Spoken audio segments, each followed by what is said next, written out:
spoke last night, too, to support a firefighter who was fired there. Pascoag Fire Lt. Edward Blanchard was fired after he allegedly gave personnel records to a former firefighter who allegedly exposed himself to other firefighters while they were off duty.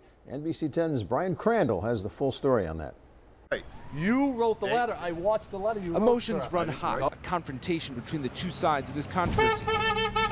This as firefighters, mainly from other districts and towns, rally around fired Pascoag Fire Lt. Edward Blanchard and the chief who quit in support of him.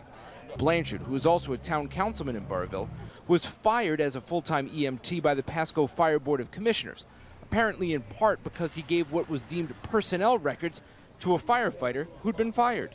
Every time they give a reason or an excuse, like giving paperwork to one specific individual, to me, it's not rational. That individual was Adam Lee, who was in the news himself last year for allegedly exposing himself to other firefighters while they were off duty, an accusation Lee denied. Blanchard says he gave Lee his training certifications, not what he would classify as personnel records. And they can spin it whatever way they want, but you can't segregate people from information that belongs to them. If Eddie did something wrong, I would have took action on it, but he did nothing wrong. Chief Benny Colin quit after the board overruled his decision. It was my decision to keep him, and the fire board wanted him gone. He doesn't have the heart to fire anybody.